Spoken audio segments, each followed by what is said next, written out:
What's going on, everybody? Good morning. Happy Monday. Was a stress-free weekend for the Seahawks. They didn't have to worry about playing. They'd already won their game on Thursday.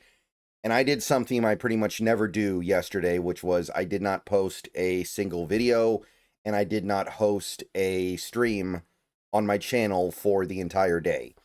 Probably not going to happen again until after the draft, to be perfectly honest. But I was thinking about doing a red zone stream, but I decided I just wasn't feeling it.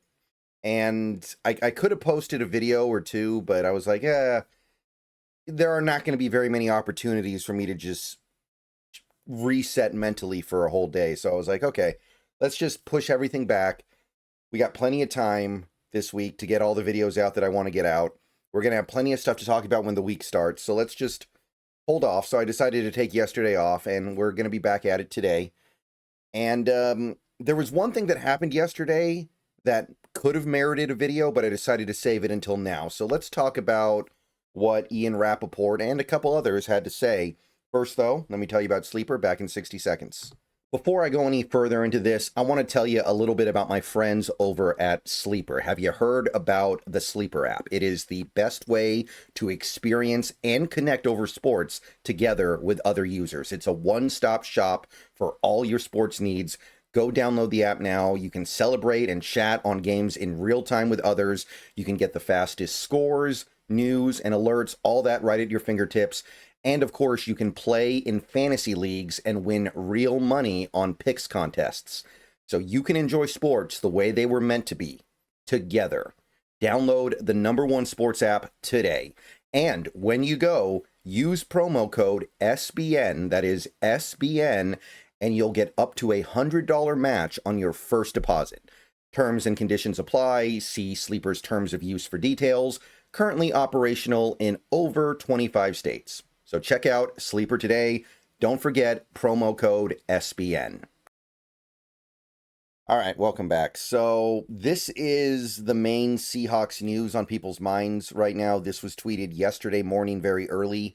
Again, I could have talked about it yesterday, but I decided I'd go ahead and save it for today. The tweet from Rappaport that kind of started things off went, with Seahawks star cornerback Witherspoon returning on Thursday, teams are monitoring Pro Bowl cornerback Riq Woolen as a possible trade target by the deadline, sources tell the insiders. So what the tweet says directly is that teams are looking at Riq Woolen as a possible trade target, but the subtext is that the Seahawks are open for business on trading Riq Woolen. This is the kind of thing that gets put out there only at the point where the team has some reciprocal interest, right? If the Seahawks were telling everybody to go away, you can't have Riq Woolen, we're not interested, we got nothing to say, go away, I don't think you'd see a tweet like this. And that was the general consensus from most Seahawks people yesterday as this story was kind of passing through the collective consciousness. So basically, it seems like the Riq Woolen Seattle Seahawks union is coming to an end, and it is coming to an end at a time where there are very few Seahawks fans who are going to be upset about his departure. We are definitely at a point where I can think of a few Seahawks fans that are still sticking up for Riq Woolen, but not only are, in my experience anyway, is a vast majority of Seahawks fans just done with this guy, just ready to move him, move on, and not have to play him anymore, not have to have him on the team anymore. There's like this legitimate disgust with him almost. Like there's this sense, I think, and I think what it is, there's this sense that he could be the best cornerback in the NFL, and he just doesn't want it. And I think that people see that and they get that sense, and it makes them really just despise him because there's no reason for it.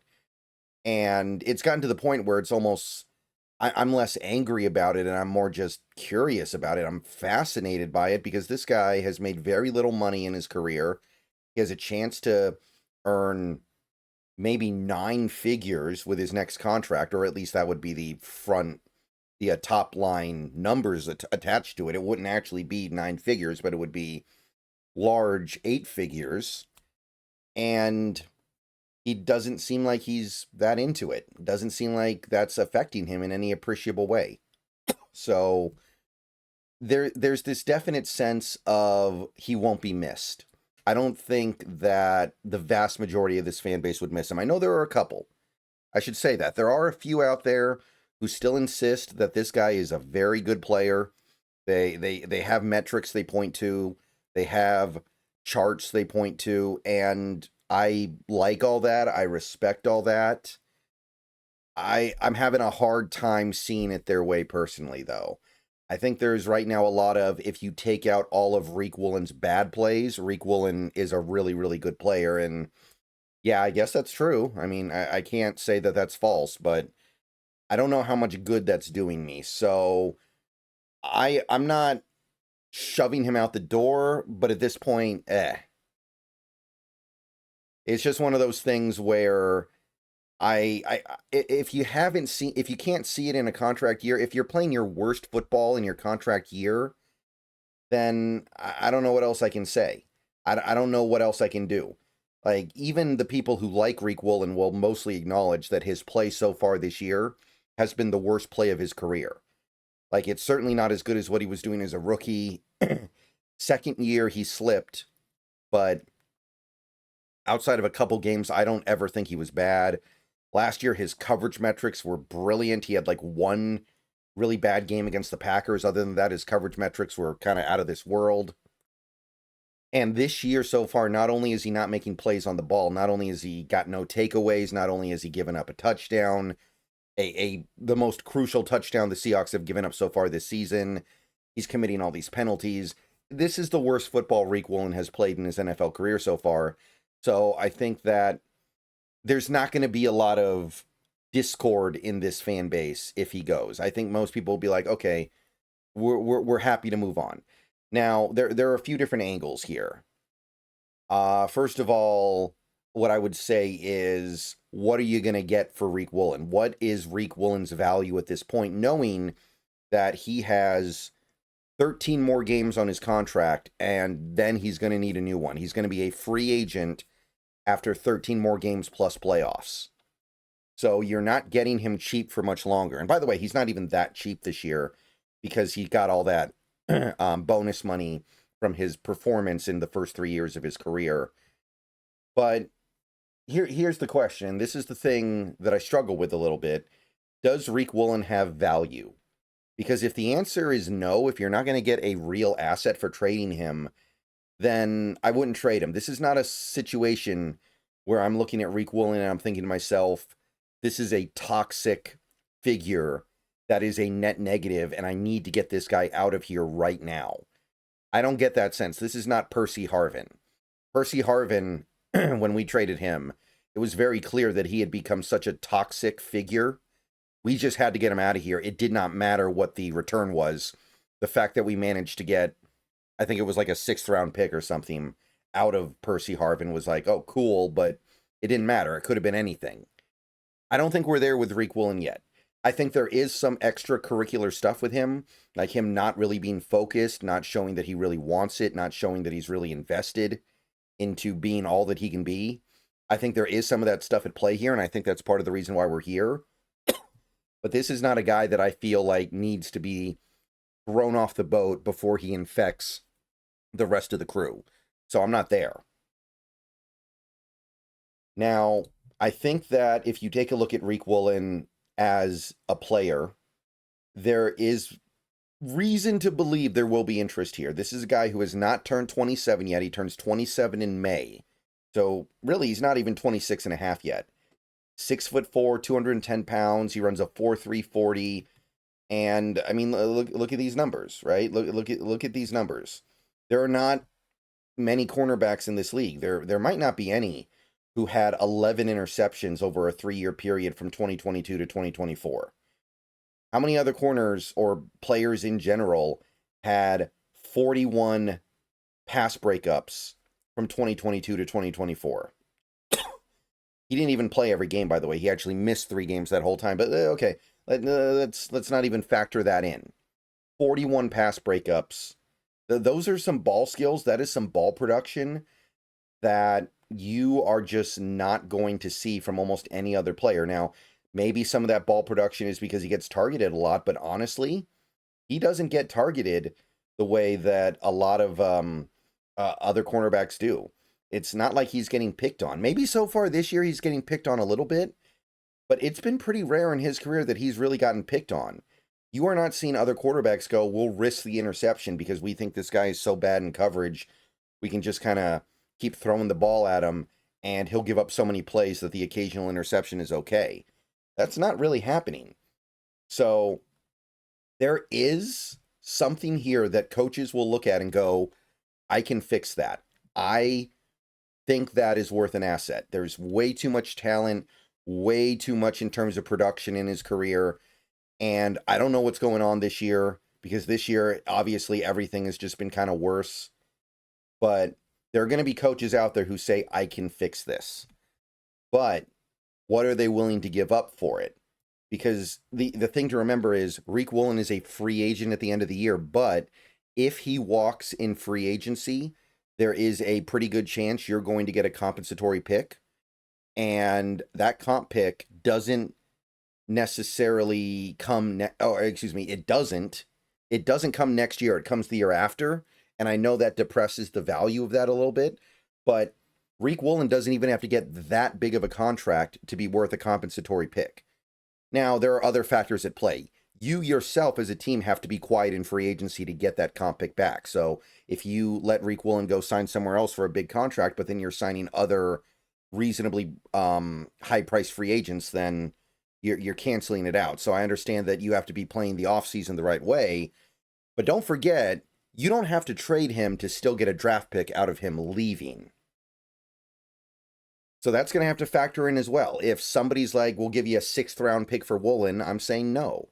At that point, I'd rather just play the comp game.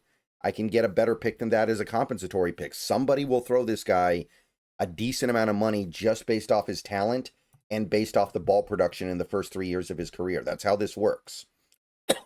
If you are a 6'4" corner with 4.3 speed and you've got this kind of ball production in your career, somebody is going to give up some assets for that, be it money or draft picks. So if there's no value out there, then I'm not doing it. I'm not doing it just to do it.